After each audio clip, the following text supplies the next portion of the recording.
Hello and welcome to Let's Crack UPSC CSE. My name is Pratik Nayak and I welcome you all on the largest YouTube platform for civil service preparation. नमस्कार दोस्तों, आप सभी का स्वागत है Let's Crack UPSC CSE की channel के ऊपर। हम लोग पिछले क्लास के अंदर डिस्कस कर रहे थे एनसीईआरटी को और हम लोग बुद्धिज्म के ऊपर चले गए थे। तो yesterday we had started the story of Buddha और मैंने आपको बताया था कि बुद्ध कैसे बुद्ध बनते हैं, उनकी पूरी कहानी और वो जीवन का जो सार था या लाइफ की जो रियलिटी थी उसको ढूंढने चलते हैं। तो he was part of the श्रमण ट्रेडिशंस, जो हमने पिछले क्लास के अंदर बताया था कि श्रमण की पद्धति कैसे डेवलप हुई है प्राचीन भारत के अंदर।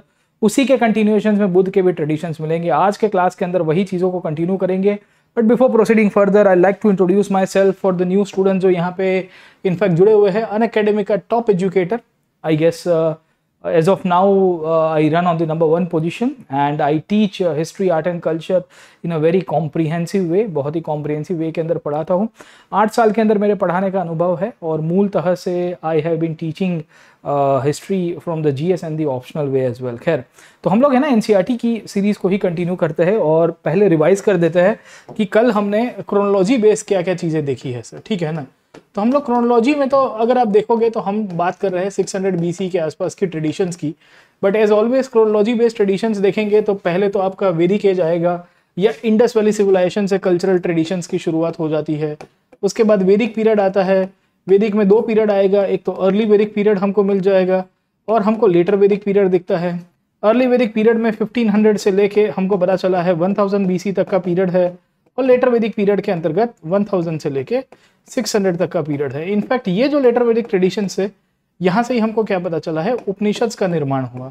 और उपनिषद है ना, गुरु शिष्य की परंपरा जो डेवलप हो रही है, जहाँ पे एक फिलोसफिकल डेवलपमेंट हुआ, इसी के ही बेसिस के ऊपर से वी फाइंड बाय 600 BC तक आते आते हमको क्या पता चल रहा है, न्यू फिलोसफीज डेवलप हुई, नई नई विचारधारा आई।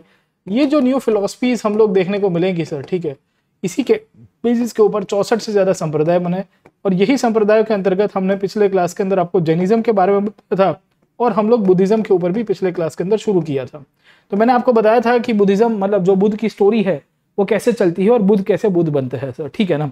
तो कल का क्लास अगर आप याद करिए तो we had started off with the Buddhism and मैंने आपको स्टोरी ऑफ गौतम बुद्धा के बारे में बताया था सर, है ना। स्टोरी ऑफ गौतम बुद्धा का मतलब क्या है कि उनका जन्म कैसे हुआ और इवेंचुअली वो संसार क्यों त्याग देते हैं, उनकी लाइफ के अंदर किस किस बातों की मेंशन की गई थी सर, है ना। वो सब कुछ चीज़ें मैंने आपको कल के क्लास के अंदर बताई थी। बहुत ही हम लोग ने एक स्टोरी फॉर्मेट के अंदर देखा था, क्योंकि स्टोरी लाइन के फॉर्मेट से देखेंगे तो ज़्यादा ईजी रहता है और उनको समझने में भी, और अल्टीमेटली क्या है कि रियलाइजेशन जो होता है, मतलब क्या कहते हैं कि जो काइंड ऑफ हमको अंडरस्टैंडिंग होती है वो ज़्यादा कॉम्प्रिहेंसिवली बढ़ पाती है सर, ठीक है ना। तो आज उसी को ही कंटिन्यू करेंगे, गौतम बुद्ध की स्टोरी को, और समझने की कोशिश करते हैं कि फर्दर इवोल्यूशन कैसे हुआ और गौतम बुद्ध के टीचिंग्स कहाँ से कहाँ चलते हैं सर, ठीक है। So his teachings how they developed और उनकी टीचिंग्स की प्रासंगिकता आज की तारीख में क्या है उसको भी देखेंगे और over a period of time Buddhist literature का समय मिलता है या उनके फॉलोअर्स जो है उसके ऊपर भी चले जाएंगे। बट बिफोर प्रोसीडिंग फर्दर, अगर आप में से जो भी विद्यार्थी हमारे साथ अन अकेडमी के ऊपर जुड़ना चाहता है, they are most welcome to join us on the largest education platform. In fact of 15th August we are doing a great summit for the regional languages और खास करके साउथ इंडियन कैंडिडेट्स जो है, खास करके जो तमिल लैंग्वेज बोलते हैं, मलयालम है, तेलुगु है, कन्नड़ लैंग्वेज है, उनकी लैंग्वेजेस को लेके इनफैक्ट हम लोग रीजनल लैंग्वेज में यूपीएससी की तैयारी कैसे की जा सकती है उसको लेके हमने समिट ऑर्गेनाइज किया है। आप ज़रूर से पार्टिसिपेट करिएगा। मेरे और भी कोर्सेज चलते हैं, आप इसके अंदर भी ज्वाइन कर सकते हो। तो यूट्यूब के ऊपर तो मैं आपको करवाता रहूँगा, but if you want to join the optional course you are most welcome to join the optional batch जो हमने शुरू कर दी। ऑलमोस्ट हम लोग 1 आध महीना कवर किया है, मतलब 20-25 दिन हो गया है, पर recording sessions are always available, so you can watch the recording sessions at any given point of time and make the maximum out of it. Subscription नहीं लिया है तो ले सकते हो PN live discount code use करके। In fact मेरी 2 batches शुरू हो रही है कल से, मतलब 11 तारीख से we are starting off with a GS course on the modern Indian history. General studies का कोर्स लेके आ रहा हूँ, बहुत कॉम्प्रिहेंसिवली तैयारी होगी। तो आप में से जिन जिन लोगों को हिस्ट्री समझने में प्रॉब्लम आ रही है वो ये कोर्सेज के अंदर हम लोग के साथ जुड़ सकता है। It's a very comprehensive course of 80 hours, 80 घंटे के आसपास हम लोग मॉडर्न हिस्ट्री के अंदर पूरा कवर करेंगे। बहुत ही पिक्चर टू पिक्चर, मतलब कवर टू कवर कवर करेंगे कि यूरोपियंस की शुरुआत कैसे हुई और फाइनल एंडिंग कैसे होता है। सब्सक्रिप्शन नहीं लिया है तो ये कोड को यूज़ करिए PN लाइव, इसके थ्रू आप सब्सक्रिप्शन ले सकते हो। In fact this is a batch course and ये बैच के अंदर इंडिया के टॉप मोस्ट एजुकेटर्स इन्वॉल्व है। This includes Mrinal sir as well.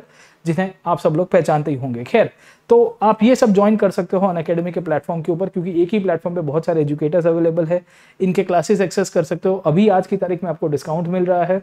In fact you are getting a good test series, आपको अश्योरेंस मिल रहा है और साथों साथ आपको नोट्स भी मिल रही है अनअकैडमी की तरफ से सर। ठीक है, तो फीस अभी काफी कम है, एक साल की करीबन 49,679 रुपीज है। यू गेट 27,500 रुपीज ऑफ, है ना।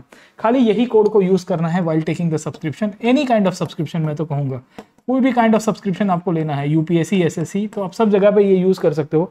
बट यूपीएससी कैटेगरी में मैं पढ़ाता हूँ, तो मैं तो यही सजेस्ट करूंगा कि अगर आप हमसे पढ़ना चाहते हो तो ये कोड यूज करिए। 1-2 साल 3 साल का सब्सक्रिप्शन लीजिए। इनफैक्ट आइकॉनिक सब्सक्रिप्शन भी अवेलेबल है, जहाँ पे आपको एक मेंटर भी मिलेगा सर। ठीक है, तो एक ऑप्शनल कार्निवल है, कल से एक शुरू होगा और एक 18 अगस्त से आप इसके अंदर ज्वाइन कर सकते हो। इसके अलावा फीस थोड़ी बहुत बढ़ जाएगी, तो इसके पहले आप सब्सक्रिप्शन लोगे तो ज़्यादा ठीक रहेगा। आपको अश्योरेंस मिलता है 2 साल या उससे ज़्यादा के सब्सक्रिप्शन के ऊपर। अगर आप एग्जाम क्लियर नहीं कर पा रहे हो तो आपकी जो इनफैक्ट सब्सक्रिप्शन है उसको एक्सटेंड करके हम लोग देंगे। हम आपको आज की तारीख के अंदर भी इनफैक्ट है ना एक्सटेंडेड सब्सक्रिप्शन ही दे रहे हैं, क्योंकि आज भी सब्सक्रिप्शन लोगे से फॉर एग्जांपल 10 तारीख को, तो your subscription is valid till mains 2022। मतलब अक्टूबर के अंदर अगर मेंस हो रही है, दिसंबर में मेंस हो रही है, तो तब तक वैलिडिटी है।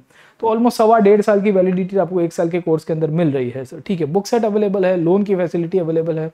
आइकॉनिक सब्सक्रिप्शन में आपको मेंटरशिप मिल रही है। आप जरूर से 1-2 साल का प्लान कीजिए, और जब सब्सक्रिप्शन ले रहे हो तो इसको जरूर से यूज करेगा। PN live get 10% off on the fees as well, है ना। तो बहुत फायदा है। ऑप्शनल का डेडिकेटेड सब्सक्रिप्शन लेना है तो ले सकते हो, पर मैं तो कहूंगा कि GS ऑप्शनल दोनों का कंबाइंड सब्सक्रिप्शन लीजिए। सी दैट आपकी GS में भी तैयारी होगी, बाकी सारे सब्जेक्ट भी होंगे। ऑप्शनल के लिए तो मैं आपके साथ बैठा ही हूँ, है ना। चलिए सर, ठीक है ना। तो मोस्ट वेलकम है, आप प्लेटफॉर्म के ऊपर आइए, बैच कोर्सेज के अंदर एनरोल कराइए, फ्री टेस्ट सीरीज को ज्वाइन करिए। इनफैक्ट एवरी संडे कॉम्बैट के अंदर आ जाइए सर, है ना। हर संडे हमारा कॉम्बैट का कोर्स होता है, जो फ्री टेस्ट है और स्कॉलरशिप टेस्ट है। इसमें 60 मिनट्स के अंदर आपको 56 क्वेश्चन अटेम्प्ट करने होते हैं, और अगर आप 56 क्वेश्चन अटेम्प्ट करते हो in 60 minutes and if you are getting good marks, तो आपको अनअकैडमी की तरफ से स्कॉलरशिप मिलती है, जिसके थ्रू आप सब्सक्रिप्शन ज्वाइन कर सकते हो, है ना। तो मोस्ट वेलकम है। बाकी अगर आपको मेरी कोर्सेज के बारे में अपडेट चाहिए, मैं लाइव कहाँ पे होता हूँ अनअकैडमी के ऊपर, तो एप्लीकेशन पे मेरी प्रोफाइल को फॉलो कर दीजिएगा। ये फॉलो करने से फायदा क्या होगा कि you will get all the updates on the courses and also my special classes. ये स्पेशल क्लासेस मेरे फ्री क्लासेस होते हैं, जो लाइव क्लास के रूप में मैं अनअकैडमी के प्लेटफॉर्म पे लेता हूँ। आप इसको भी ज्वाइन कर सकते हो। You can join this special classes. In fact ये रिकॉर्डेड भी अवेलेबल होते हैं, जैसे यूट्यूब के ऊपर है वैसे अनअकैडमी के एप्लीकेशन के ऊपर है। ये स्पेशल क्लासेस को देखिए एंड इसके अंदर ज्वाइन करके आप यहाँ पे एक काफ़ी लोग होते हैं कि सर हमको एक देखना है कि कैसे पढ़ाया जाता है, तो वो भी आपको पूरा इंटरेक्शन मिल जाएगा। चलिए आगे चलते हैं, समझने की कोशिश करते हैं regarding the philosophical development of 600 BC। हम लोग कल के क्लास के अंदर बुद्ध की कहानी देख रहे थे और मैंने आपको गौतम बुद्ध के बारे में बताया था सर, ठीक है ना। तो we had discuss the story of Gautam Buddha, हम लोग उसके ऊपर ही चले जाते हैं। ये बाकी की स्लाइड्स के ऊपर मैं वापस आऊँगा, I will be coming back to the slides, और फिर मैं आपको बताऊंगा कि इनफैक्ट बुद्ध की कहानी कहाँ से कहाँ चलती है सर, ठीक है। अब याद करिए गौतम बुद्ध की स्टोरी, है ना। तो मैंने आपको कल के क्लास के अंदर ये बताया था कि how Siddharth Gautam became Buddha sir, है ना। हाउ एंड वाई हमने इसके ऊपर चर्चा की थी सर, है ना। इनकी स्टोरी कहाँ से कहाँ चलती है, हाउ एंड वाई की तरफ से, है ना। समझे कि नहीं समझे। तो वी हैड डिस्कस कि he was part of the गण संघ। इनकी जो स्टोरी थी, ये स्टोरी के अंतर्गत मैंने आपको बताया था कि इनफैक्ट है ना ये क्या हुआ करते थे सर, है ना। गौतम की जो स्टोरी है वो कैसे चलती है, और उनका जो राज्य था it was part of the गण संघ। गण संघ का मतलब क्या है कि एक ऐसी मोनार्कियल पॉलिटी हुआ करती थी जहां पे काउंसिल्स के द्वारा पॉलिटिकल स्ट्रक्चर चलाया जाता था, है ना। तो इसे अर्ली रिपब्लिक्स कहा गया है, they are called as early republics, है ना। तो आप इतिहास में देखोगे तो आपको एक शब्द दिखेगा अर्ली रिपब्लिक्स। अर्ली रिपब्लिक्स का मतलब यह है कि इसमें राजा का चुनाव होता था, प्रजा नहीं करती थी पर एक परिषद के द्वारा होता था। तो एक ये एग्जाम्पल अर्ली रिपब्लिक्स के रूप में था। इसी अर्ली रिपब्लिक्स के अंतर्गत शकिया वंश था सर, है ना। ये शकिया क्लैन से बिलोंग करते थे सिद्धार्थ, और इनके फादर के नाम भी बताया था कि इनके फादर का नाम जो था वो था शुद्धोधन। और हमने देखने की कोशिश की थी कि शुद्धोधन को किसी ने कहा था कि आपका जो बेटा है वो संसार त्याग देगा। इनफैक्ट इनकी मदर का नाम था Mayadevi, but her mother passed away at a very young age sir, है ना। और इसके कारण इनकी जो मासी हुआ करती थी, आंट हुआ करती थी, वो उनको यहाँ पे रेस कर दिए। उनका नाम था प्रजापति सर, है ना। तो ऐसे तो क्वेश्चंस आते नहीं है, बट एटलीस्ट आपको ये आइडिया रहना चाहिए।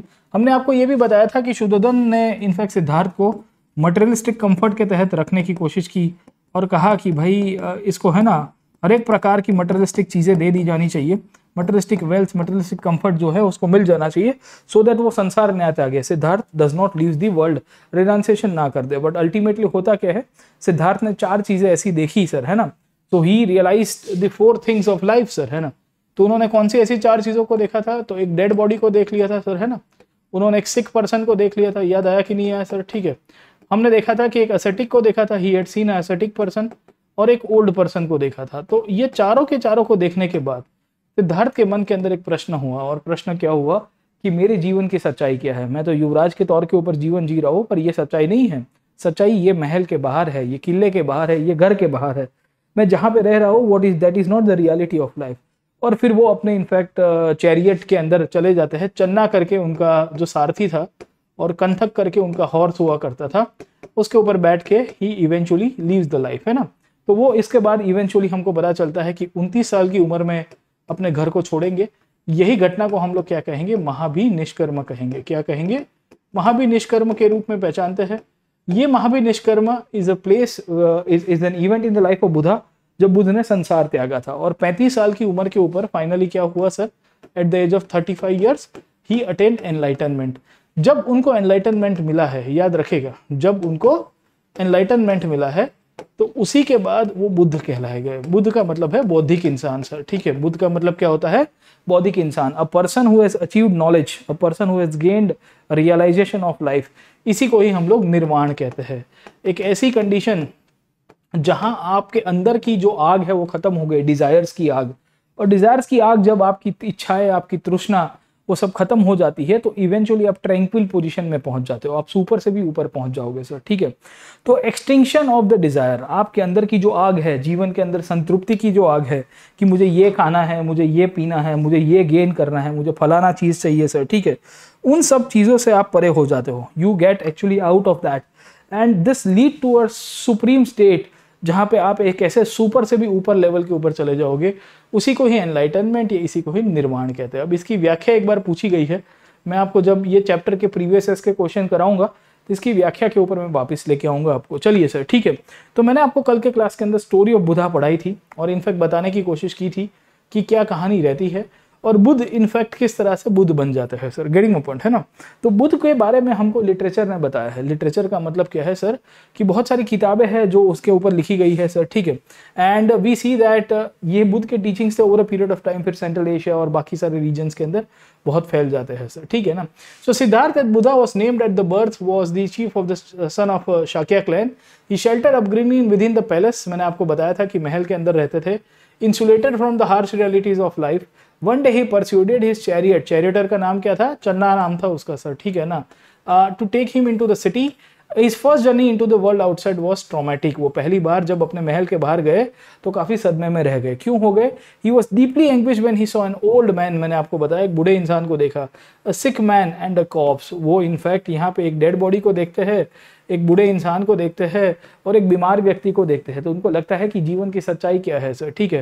ही realised that in that moment that the decay and destruction of the human body was inevitable. अब देखिए, ये यहाँ से हमको पता चलता है, बुद्ध को जब वो पहली बार अपना घर छोड़ के निकले और वो महल के प्रीमाइसिस के बाहर गए, वो मार्केट की तरफ गए, रूरल एरियाज में घूमते, तो उनको पता चलता है कि जीवन की सच्चाई तो ये है, the ultimate reality of life is decay and destruction. आप आज जन्म हुए हो, आज आपका हम लोग कहेंगे कि आपका जन्म हुआ है, तो कल मृत्यु भी है। और मृत्यु कैसे आएगा, आप बीमार होके आ सकते हो, आप हो सकता है बूढ़े होंगे, आपके यहाँ पे जो फुर्तीलापन है शरीर के अंदर वो धीरे धीरे सब कुछ खत्म हो जाएगा सर, ठीक है ना। He saw homeless mendicant, homeless mendicant का मतलब क्या है, असेटिक इंसान को देखा। उन्होंने एक संत को देख लिया सर, ठीक है। तो ये जो संत को देखा है, असेटिक को देखा है, उसके कारण भी उनका दिमाग के अंदर बहुत सारे प्रश्न हुए। उनको लग रहा था कि मैं क्यों इस प्रकार की जीवन जी रहा हूं सर, ठीक है। Who it seemed had come to the terms with the old age, disease, death and found peace. Buddha ने एक असेटिक को देखा, एक संत इंसान को देखा कि ये व्यक्ति बूढ़ा हो गया है, ये व्यक्ति बीमार है और इसका मृत्यु होने वाला है, उसको पता है, पर फिर भी उसके बावजूद भी वो फकीर इंसान, वो संत इंसान अपने हिसाब से जीवन जी रहा है। तो बुद्ध को लग रहा था कि जीवन में हाय हाय किस बात का है ना। हम लोग एट टाइम्स जीवन के अंदर हाय हाय कर देते हैं, ये चाहिए, वो चाहिए, फला चाहिए, ढिमका चाहिए सर, ठीक है। तो बुद्ध के साथ भी यही हो रहा था सर, ठीक है। Siddhartha decided that it would be he would to adopt the same path, Siddhartha क्या डिसाइड करते हैं कि वो अपना वही रास्ता चूज करेंगे। Soon after he left the palace and set out in search of his own truth. वो अपने जीवन की रियलिटी, अपने जीवन के सच्चाई ढूंढने के लिए चले जाते हैं, और उसी को ही हम लोग क्या कहते हैं, महाभिनिष्कर्म कहते हैं। ये याद रखेगा सर, है ना। महाभिनिष्कर्म का मतलब क्या है कि रिनंसेशन ऑफ वर्ल्ड। क्या है? रिनंसेशन ऑफ वर्ल्ड, है ना, कि संसार छोड़ दिया सर। और मैं आपको बताता हूं कि संसार कैसे छोड़ा था। उनके घर पे जिस दिन बेटा पैदा हो रहा था उसी टाइम पे उन्होंने संसार छोड़ा था। अपने बेटे की शक्ल भी नहीं देखी थी सर। आप समझने की कोशिश करिए कि उनको जीवन की जो सच्चाई थी या जीवन का जो सार ढूंढने की जो जिज्ञासा थी उनके अंदर, जो क्यूरियोसिटी थी, उन्होंने कहा कि मैं वर्ल्डली मतलब सांसारिक जितने भी बॉन्डिंग्स है उसमें हस्बैंड वाइफ के बॉन्डिंग हो गए, फादर सन के बॉन्डिंग हो गए, है ना, फैमिली बॉन्डिंग्स हो गए, उन सब से दूर जाना चाहता हूँ। I want to go away from them, क्योंकि उसके साथ रहूंगा तो मुझे जीवन की सच्चाई पता नहीं चलेगी। मैं तो आजू बाजू में माया के अंदर घिरा हुआ हूँ। I have been actually involve in to this मायावाद। तो ये माया के अंदर गिरा हुआ हो तो मुझे जीवन की सच्चाई पता नहीं चल रही है, और जीवन की सच्चाई पता नहीं चल रही है तो this is ultimately detrimental to the reality of life sir, है ना। तो वो संसार छोड़ के चले गए। इसी को ही महाभिनिष्कर्म कहते हैं। देखिए एक इंटरेस्टिंग घटना बता दो महाभिनिष्कर्म की, कि जैसे बुद्ध ने 29 साल की उम्र में अपना घर छोड़ा, इसको महाभिनिष्कर्म कहते हैं, वैसे ही गांधी के जीवन में भी हुआ। तो गांधी बात है सन 1930 की, 1930 का पीरियड है ये, और भारत में अंग्रेजों के सामने एक अंग्रेजों के द्वारा एक कमीशन भेजा गया था जिसका नाम था साइमन कमीशन। 1928 में साइमन कमीशन भेजा गया था, और ये कमीशन के अंदर में कोई भी भारतीय इंसान नहीं था। There was not a Indian member in the commission. भारतीय व्यक्ति नहीं था भारतीय मूल का, जो भारत में संवैधानिक बदलाव, पॉलिटिकल रिफॉर्म्स, कॉन्स्टिट्यूशनल रिफॉर्म्स लाएंगे। तो as a part of protest of the Simon commission, भारत के लीडर्स ने, उसमें ऑल पार्टी कॉन्फ्रेंस होती है, कांग्रेस थी, हिंदू महासभा थी, सिखों के रिप्रेजेंटेटिव थे, लिबरल्स थे, लेबर थे, इवन मुस्लिम लीग भी थी। उन सब ने इनफैक्ट एक कमेटी बनाई थी, नेहरू कमेटी, मोतीलाल नेहरू की अध्यक्षता में। और मोतीलाल नेहरू की अध्यक्षता के बाद इसी एक डोमिनेंस स्टेटस का प्रस्ताव पास किया गया ऑल पार्टी कॉन्फ्रेंस के अंदर ही। खैर मुस्लिम लीग इससे सहमत नहीं थी, बट समहाउ कांग्रेस के लीडर्स ने अपना एक खुद का कॉन्स्टिट्यूशन बनाया और उसको लागू करने के लिए सरकार को 1 साल दिया। तो 1929 में इनफैक्ट, है ना, 1 साल कंप्लीट हो रहा था, इसकी वैधता जो है 1 साल कंप्लीट हो रही है। तो गांधी जी को बहुत बुरा लगा कि सरकार ने हमारी 1 साल की जो डिमांड थी डोमिनेंस स्टेटस की वो नहीं मानी, और इसके कारण 12 मार्च 1930 के दिन गांधी कहते हैं कि जब तक तोड़ेंगे नहीं तब तक छोड़ेंगे नहीं। मैं भारत की आज़ादी, मतलब मैं भारत को जब तक पूर्ण स्वतंत्रता ना मिले, या इसी को ही हम लोग कहेंगे पूर्ण स्वराज, जब तक नहीं मिलता है तब तक मैं यहाँ पे साबरमती आश्रम छोड़ के जाऊंगा और नमक का कानून तोड़ के इसका आंदोलन की शुरुआत करता हूँ सर। तो जिसे सविनय अवज्ञा आंदोलन के रूप में पहचाना गया है, that is known as the civil disobedience movement, जो 12 मार्च 1930 के दिन गांधी के द्वारा शुरू किया गया था, या गांधी के पहले जो पांव थे उसके लिए वहां से पढ़ने शुरू हुए थे। और गांधी ने जब साबरमती आश्रम छोड़ा था, क्यों, गांधी 1915 में जब भारत आए तो अहमदाबाद में स्थायी हुए थे, और कुछ सालों तक कोचरब नाम की जगह है यहाँ अहमदाबाद में, पालड़ी विस्तार में, वहां रहे थे। और उसके बाद साबरमती के किनारे उन्होंने अपनी कुटिया बना दी थी। तो उनका लाइफ ऐसा था कि 1917 से लेके 1930 तक वो वहां पे ही रहे साबरमती आश्रम में।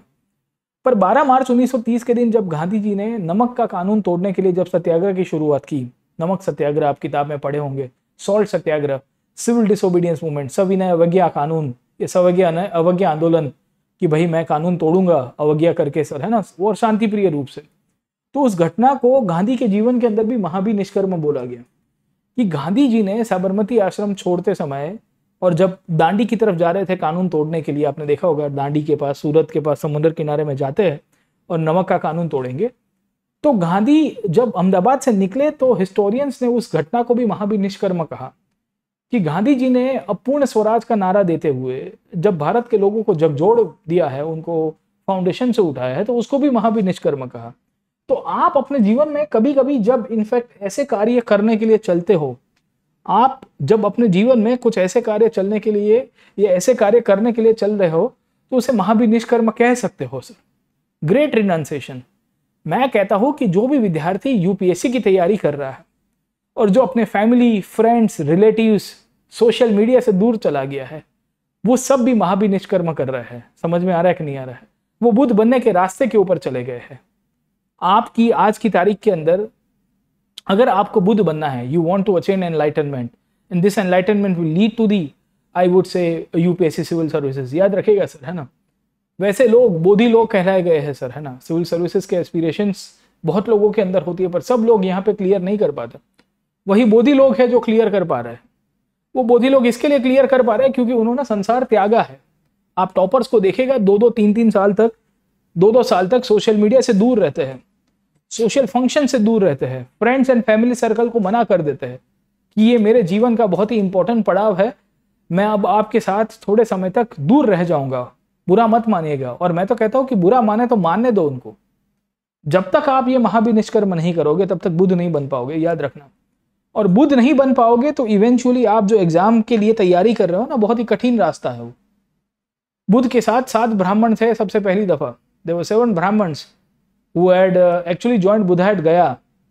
बट बुद्ध ने जब खीर पी ली ना, मैंने आपको करके क्लास के अंदर बताया था कि बुद्ध खीर की एक प्याली गटगटा देते हैं क्योंकि उनको भूख लग गई थी अतिशयोक्ति के चक्कर में। और उसके बाद वो ब्राह्मण उनसे नाराज हो गए कि बोले ये देखो ये कहाँ से तपस्या करते करते यहाँ पे खाना पीना खा रहा है, और वो भी खीर खा रहा है, इतनी महंगी वाली चीज ना, लग्जरी प्रोडक्ट थी खीर उस टाइम पे। बट बुद्ध ने ये सार्थक करके दिखाया कि मैं अपने रास्ते के ऊपर चला हूं, और मैं अपने रास्ते के ऊपर चला हूं तो मैं जरूर से उसको अचीव करूंगा। तो आपके लिए भी यही है सर, आप जब रिनाउंस कर रहे हो तो बुद्ध बनने के रास्ते के ऊपर आप रिनाउंस कर रहे हो, तो इन सब चीजों से दूर हो जाइए, परे हो जाइए। 2 साल दीजिए यूपीएससी की तैयारी को, फिर देखिए आपको क्या होता है। You will actually enjoy the preparation phase, you learn new things, जैसे बुद्ध ने सीखा। महाभिनिष्कर्म हुआ, उसके बाद उनको 2 गुरु मिले। कौन से मिले? कल के क्लास के अंदर बताया था मैंने। एक गुरु मिलते हैं जिनका नाम था अलारा कल्म। अलारा कल्म से मिलते हैं बुद्ध और उनसे मेडिटेशन सीखते हैं। कहते हैं कि गुरु जी मुझे सिखाइए, मैं आपकी छत्र छाया में हूं। दूसरे रामपुत्र आपको दिखेंगे, इन दोनों से बुद्ध ने सीखा। Buddha learned the techniques of meditation, Buddha learn the technique of renouncing the life, and eventually Buddha went to proceed on his own path। इन सब कंडीशंस के अंतर्गत बुद्ध ने अलग अलग रास्ते ढूंढे। इनफैक्ट वो अलग अलग प्रकार की चीजें यहाँ पे ट्राई करते हैं। एक ऐसी परिस्थिति आ जाती है जो मृत्यु के समान वो आ गए थे, क्योंकि इतने बॉडी को उन्होंने एग्जेजरेट करने की कोशिश की थी, और इनफैक्ट इतनी इन्होंने अपने आप को मैं कहूंगा कि हंगर के अंदर रखा था, हंगर डिप्रेवेशन में रखा था, मेडिटेशन के चक्कर के नाम के ऊपर। तब उनको रियलाइजेशन हुआ कि ये जीवन का सच्चाई का पाथ नहीं है sir. Abandoning this extreme methods, इन्होंने जो एक्सट्रीम पाथ था वो छोड़ दिया। He meditated for several days and finally attain enlightenment. उनको समझ में आया कि भाई साहब, अगर मैं एक्सट्रीम वे ऑफ लाइफ जीऊंगा तो कोई मतलब नहीं है। अगर मुझे जीना है तो मुझे अपना मिडिल पाथ चुनना पड़ेगा। और मिडिल पाथ का मतलब क्या है? मध्यम प्रतिपदा, एक ऐसा मार्ग जहां पे मैं ज्यादा झुकूंगा इस तरफ भी नहीं, ना ज्यादा इस तरफ भी झुकूंगा, मैं बीच का रास्ता अपनाऊंगा जो मेरे लिए सही होता है। और इसी कंडीशंस के बाद वी फाइंड, जब उनको एनलाइटन मिला तो उसके बाद ही उनको बुद्ध कहा गया। इसी के कारण उनको एनलाइटनमेंट कहा गया। इसी कंडीशंस को हम लोग निर्वाण प्राप्ति कहते हैं, कि जब बुद्ध को जीवन की सच्चाई पता चलती है कि एक्सट्रीमिज्म ऑफ एनी सेंस, कोई भी प्रकार की अतिशयोक्ति, कोई भी प्रकार का अतिरेक अच्छा नहीं होता है। वो चाहे खाने पीने में हो, वो चाहे साधना में हो, वो चाहे भक्ति में हो, वो चाहे योग और तपस्या में हो। ठीक है, ये बुद्ध खुद कहते हैं कि जब आप अपने आप को डिप्राइव करते हो, when you deprive yourself in the form of hunger, when you deprive yourself in the form of extreme पीनेंस, आप अपने आप को कठोर से कठोर परिश्रम में रख रहे हो, तो उससे आपको कभी मोक्ष नहीं मिलेगा, उससे आपको कभी नॉलेज नहीं मिलेगा, उससे आपको कभी रियलाइजेशन नहीं होगा सर। आपको रियलाइजेशन होगा मिडिल पाथ में सर, है ना आप मटेरियलिस्टिक वे के ऊपर जाओ एक्सट्रीम, ना ही आप एक्सट्रीम पॉवर्टी और एक्सट्रीम हंगर और एक्सट्रीम ट्रेडिशंस को फॉलो करो। हमेशा बीच वाला रास्ता फॉलो करो। जितना आप बीच वाला रास्ता फॉलो करोगे, यही आपको जीवन में आगे लेके जाएगा। ये याद रखेगा, मिडिल पाथ, है ना। मैंने ऐसे भी कैंडिडेट्स देखे जो यूपीएससी को लेके इतने जुनूनी हो जाते हैं, मतलब उनको लगता है कि अब, है ना, यूपीएससी नहीं तो कुछ नहीं। वो भी गलत है सर, है ना, वो भी गलत है, क्योंकि UPSC should not be your life, but या if you clear UPSC your life will be improved. मैं आपको अभी से लिख के कह देता हूँ सर, ठीक है। यूपीएससी आपका जीवन नहीं है, याद रखेगा, पर अगर आप यूपीएससी को क्लियर करते हो तो आपका जीवन बदल जाएगा। ये बदलेगा क्यों? क्योंकि ऑटोमेटिकली आपकी जनरेशंस, आपके सराउंडिंग्स, आपके आजू बाजू वाले जो लोग हैं, इवन आपके लाइफ में भी बदलाव आएगा। पर ऐसा भी नहीं है कि यूपीएससी क्लियर ना कर पाए तो आप जीवन में कुछ नहीं उखाड़ पाओगे। No, you will be able to enjoy life, you will be able to see the other world, है ना, कि संसार के अंदर जो दिखता है वो रियलिटी नहीं है। क्योंकि यूपीएससी वाला जो कैंडिडेट है वो बोधि बन गया है। The candidate who has actually thoroughly prepared for UPSC has become a bodhi. सवाल ये है कि उसको निर्वाण प्राप्ति करने में 6 अटेम्प्ट लग गए या 5-10 साल लग गए, छोड़ दिया, कोई बात नहीं, हम लोग यहाँ पे है सर, है ना, we are sharing our knowledge, है ना, समझे कि नहीं समझे, हम एक के बाद एक जनरेशन के साथ इंटरेक्ट कर रहे हैं। तो पिक्चर का डायलॉग था ना कि हमने पहलवानी छोड़ दी पर पहलवानी ने हमको नहीं छोड़ा, तो हमारे साथ भी यही हुआ, है ना, हमने यूपीएससी छोड़ दिया पर यूपीएससी ने हमको नहीं छोड़ा, समझे कि नहीं समझे। क्यों? क्योंकि बुद्ध ने उस टाइम पे कहा था कि मिडिल पाथ अपनाइए, जीवन के अंदर एक्सट्रीमिटीज मत लेके आइए। आप जब तैयारी कर रहे हो तो एक्सट्रीमिटीज की तरफ जाने की आवश्यकता नहीं है, पर प्रैक्टिकलिटी का रास्ता अपनाइए। मैं ऐसा नहीं कहूंगा कि आप अपने सोशल रिलेशंस को कट आउट कर दीजिए, पर उनको कहिए कि यार 1 साल तक शांत रह जाइए, मुझे तैयारी करनी है, 1 साल के बाद मैं आपको वापस मिलूंगा, थोड़ा टाइम दे दीजिए सर, है ना। या आप 6 दिन 7 दिन तैयारी कर रहे हो, 1 आध दिन ब्रेक ले रहे हो, सोशल आउटिंग किसी के साथ 1 आध घंटा मिल के आ गए दोस्त लोगों से, तो बात अलग है सर, ठीक है, पर जो डेली वाला कामकाज है वो छोड़ दीजिए सर, समझे कि नहीं समझे। या आप कंप्लीटली 1-2 साल तक लिटरली कट आउट हो जाओगे और वो है ना कि दुनिया से एकदम बिछड़े हो जाओगे, वैसा भी नहीं पॉसिबल है, क्योंकि we live in a social milieu. हमारे आजू बाजू में सामाजिक रूप से बहुत सारे लोग जुड़े हुए हैं, हमारे फैमिली है, पेरेंट्स है, सोशल आपकी ड्यूटीज होती है, रिस्पॉन्सिबिलिटीज होती है, वो भी पूरी करनी है। तो बुद्ध यही बताते हैं हमको कि मध्यम मार्ग अपनाइए सर, है ना। मिडिल पाथ की जो डेफिनेशन है बहुत ही ब्रॉड डेफिनेशन है दोस्तों, you will not be able to define middle path in single way, बहुत ही ब्रॉड है। क्योंकि बुद्ध कहते हैं कि अपने जीवन का तरीका बदलिए सर, आप सोचने का तरीका बदलिए, अपने व्यवहार का तरीका बदलिए। जब तक इन सब चीजों को नहीं बदलोगे तो और आप एक्सट्रीम वे ऑफ लाइफ जाओगे। क्योंकि उस टाइम पे कुछ लोग थे जैसे आजीविका वाले लोग थे, याद आया, हमने आपको पिछले क्लास के अंदर आजीविका दर्शन के बारे में बताया था ना सर, ठीक है। तो वी हैड डिस्कस द आजीविका दर्शन इन द प्रीवियस सेशंस, कहाँ गया ये वाला सर, ठीक है, जो कहते हैं कि suffering is predestined, we are powerless. तो ये हमेशा आप देखोगे तो पॉवर्टी में ही रहते थे सर, ये हमेशा अपने आप को एक्सट्रीम वे के अंदर अपने आप को वो है ना पनिशेबल कंडीशन में। या वैसे जैनी को देख लोगे आप, यू सी द जैनीज भी देखोगे कपड़ा वपड़ा छोड़ दिया sir, they actually as a part of aparigraha they decided they will not wear cloth. In fact ये लोग वहां तक कह रहे थे कि हमारी मटेरियलिस्टिक पोजीशंस में हमारे शरीर में एक बाल भी नहीं होना चाहिए, there should not be a single strain of hair as well. So as a part those people who used to take the diksha, जब ये लोग इनफैक्ट दीक्षा लेते थे तो what it used to happen sir, they used to actually pluck of the hair, एक एक hair को प्लक ऑफ कर रहे थे सर, ठीक है। तो ये सब चीजें क्या दर्शाती है, what does this thing shows, this thing actually shows कि आप अपने आप को एक्सट्रीम पनिश कर रहे हो। क्योंकि आपको क्या चाहिए, मोक्ष चाहिए, आपको लिबरेशन चाहिए, आप अपने कर्म को सुधार रहे हो। तो कुछ कुछ आपके ऐसे ट्रेडिशंस थे जो एक्सट्रीम वे में थे। अब जैसे ये मटेरियलिज्म वाले थे, लोकायतवाद वाले अजीत, ये भी एक्सट्रीमली मटेरियलिस्टिक बन गए हैं। बुद्ध कहते हैं कि एक्सट्रीम मटेरियलिस्टिक रहोगे तो जीवन में दुख ही आएगा सर, है ना, जीवन में दुख ही आएगा। क्योंकि भौतिकतावादी चीजें हमेशा आपको कंपेयर करवाती है। इनफैक्ट बुद्ध ने एक बहुत क्लियर कट चीजें कहा थी कि the world is full of sorrows and desire is the root cause of sorrows, है ना। क्योंकि आप दुखी होते हो, कुछ किसी और को देखते हो, आपको लगता है कि यार जीवन में मुझे ये नहीं मिला, वो नहीं मिला, तो इससे अच्छा बीच का रास्ता अपनाओ सर, है ना। चीजों को समझो, चीजों को समझाओ और उसके बाद उसको कैरी करने की कोशिश करिए सर, ठीक है ना, गेटिंग माय पॉइंट। तो इन सब केसेस के अंतर्गत बुद्ध ने अपने टीचिंग्स दिए, अपने धम्म के रूप में दिए। धम्म का मतलब होता है राइटियस लिविंग, एक ऐसा रास्ता जो आपको सच्चाई का मार्ग दिखाएगा, एक ऐसा रास्ता जो आपको कभी भी सुख की तरफ भी नहीं लेके जाएगा, दुख की तरफ भी नहीं लेके जाएगा, मध्यम मार्ग के ऊपर लेके जाएगा सर, ठीक है। तो मध्यम मार्ग के बारे में पॉइंट क्लियर रखेगा रिगार्डिंग बुद्धिज्म, क्योंकि मध्यम मार्गीय ट्रेडिशंस बुद्धिज्म का बहुत इंटीग्रल पार्ट थे और ये मध्यम मार्गीय ट्रेडिशंस के आधारित ही पूरे के पूरे बुद्धिज्म का डेवलपमेंट हुआ है सर, ठीक है। अब यहां से क्या हुआ कि बुद्ध का तो मृत्यु हो गया 483 बीसी के आसपास। So when he passed away, तो उनके मृत्यु के बाद काफी सालों के बाद उनकी मूर्तियां बनती है सर, ठीक है। तो आपको जानकारी होगी ये पोस्ट मॉडर्न इंडिया का टाइम था सर, और पोस्ट मॉडर्न पीरियड के अंतर्गत सतवाहन डायनेस्टी रूल कर रही थी। सतवाहन डायनेस्टी कहाँ रूल कर रही थी, नीचे अमरावती वाले रीजन के अंदर, या प्रतिष्ठान या पैठान नाम की जगह थी महाराष्ट्र के अंदर। ये सतवाहन डायनेस्टी के समय पे इनफैक्ट इन्होंने जो मॉन्यूमेंट्स बनाए, ये मॉन्यूमेंट्स में बहुत सारे स्कल्पचर्स बनाए थे, बुद्धिस्ट स्कल्पचर्स बनाए थे। ये बुद्धिस्ट स्कल्पचर्स में हमको पता चलता है कि एक बुद्ध की मूर्ति भी यहाँ पे दिखती है सर, ठीक है। तो मैं जब आर्ट एंड कल्चर पढ़ाऊंगा ना, इसके रिलेटेड कल्चरल डेवलपमेंट्स, तो उसके अंदर मैं कवर करवा दूंगा कि कहाँ कहाँ पे बुद्ध की इमेजेस मिल रही है एंड आर्ट एंड कल्चर के अंदर किस तरह से डेवलपमेंट्स यहाँ पे हुए हैं, ठीक है। सो स्कल्पचर बिलोंगिंग टू 200 CE, मतलब बुद्ध के मृत्यु के कितने सालों के बाद पकड़ने की कोशिश करोगे तो करीबन 600-700 साल के बाद की बात है, from Amravati, depicting departure of Buddha from his palace, है ना। तो बुध अपने रथ के ऊपर जा रहा है, ये उनका कंथक है सर, क्या कहते हैं, चन्ना है, चन्ना सारथी है, ये उनका घोड़ा है सर, ठीक है, और ये बुध खुद है सर, ठीक है ना। तो ऐसी कंडीशंस आपको यहाँ पे दिखाई देने की कोशिश कर रहे हैं और इनके बेसिस के ऊपर से भी हमको पता चल रहा है कि बुध बुध बन गए। अब देखिए बुध का टाइम फ्रेम कितना था सर, है ना, तो हम याद रखेंगे कि 568 BC से इनका शुरुआत हुई और इवेंचुअली 483 BC में इनका मृत्यु होता है सर, ठीक है ना। तो ये उनका ऑफिशियल टाइमलाइन है। अब इसको लेके कंट्रोवर्सी हर रोज कमेंट सेक्शन के अंदर होती रहती है, बट आज उसको कंक्लूड कर देता हूँ, ये टाइमलाइन में प्लस माइनस होता रहेगा कुछ ना कुछ साल से, ठीक है ना। अब कल मैं कुछ काउंटिंग में उल्टा सुल्टा हो गया था, मैंने गलती से काउंट करते समय उल्टा लिख दिया था, तो उसको लेके हो हा हो रही है सर, ठीक है ना। देखिए एक चीज मैं बता देता हूँ, एंशिएंट इंडिया में 50-100 साल तो आप पकड़ के चलो रगड़ के आगे पीछे होंगे।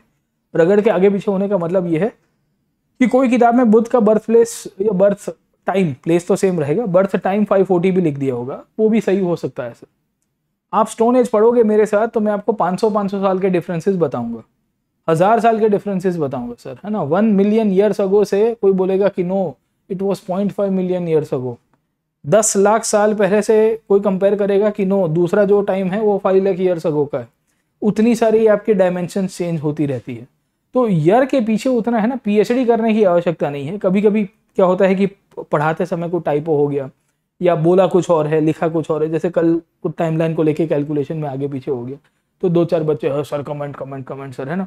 Be mature in understanding. Okay, हम यहाँ पे वो क्या है मैथमेटिकल कैलकुलेशंस के ऊपर नहीं जाएंगे, हम उनकी फिलोसफिकल और कंसेप्चुअल बेसिस को ज्यादा देखेंगे सर, ठीक है। अब देखिए कहानी क्या है। द स्टोरी सेज कि उनका मृत्यु 483 BC के आसपास हुआ और कहाँ पे होता है, उनका मृत्यु होता है कुशीनगर तक सर, ठीक है। अब कहानी यह है कि बुद्ध का बेसिकली अपने बर्थ से जैसे जैसे समय आगे गया सर, है ना, so when the time progressed as and when sir, ठीक है, तो इन बिटवीन जब उनको एनलाइटनमेंट हुआ, एनलाइटनमेंट का मतलब क्या है, उनको निर्वाण प्राप्ति हुई सर, है ना। तो ये निर्वाण प्राप्ति के बाद उन्होंने क्या किए कि अपने इंस्टीट्यूशंस बनाए, जिसे हम लोग कहते हैं बुद्धिस्ट संघ। क्या कहते हैं, बुद्धिस्ट संघ, है ना। ये बुद्धिस्ट संघ की कहानी ये है कि बुद्ध ने अपने शिष्यों को कहा, फॉलोअर्स को कहा कि आप इसके अंदर जुड़ जाइए, और यहाँ पे मल्टीपल उनके फॉलोअर्स से इकट्ठे हुए, उनके बीच में बुद्ध ने डिबेट्स की, उनके बीच में बुद्ध ने डिस्कशंस किए, और जब बुद्ध का मृत्यु हुआ, when Buddha passed away somewhere eight 483 BC, Kushinagar नाम की जगह के अंदर जब उनका मृत्यु होता है, तो उनके मृत्यु के बाद उनके जो टीचिंग्स थे ना, उनके टीचिंग्स जो थे ना, वो टीचिंग्स उनके फॉलोअर के द्वारा कंपाइल किए गए हैं सर। समझ में आ रहा है आपको सर, ठीक है। तो the teachings of Buddha were actually compiled by the followers, and based on the understanding of the teachings we come to know कि बुद्ध ने क्या क्या चीजें पढ़ाया था, बुद्ध ने क्या क्या चीजें बोल के गए थे सर, ठीक है। तो बुद्ध ने 4-5 चीजों के ऊपर फोकस किया था अपने टीचिंग्स के ऊपर, और कंपाइलेशन कब हुआ, 483 BC में सबसे पहली बार होगा। तो होता यह है कि somewhere in the 483 BC Buddha के शिष्यों के द्वारा पहली परिषद को बुलाया जाता है, जिसे हम लोग कहते हैं फर्स्ट बुद्धिस्ट काउंसिल। किसको कहते हैं, फर्स्ट बुद्धिस्ट काउंसिल। अब what is this first Buddhist council? First Buddhist council is an event which was actually immediately in fact organised by king called as Ajatashatru. Ajatashatru का नाम आपने सुना होगा sir. He was a king who was belonging to the Magadha and Haryanka dynasty का, और बुद्ध का शिष्य भी हुआ करता था।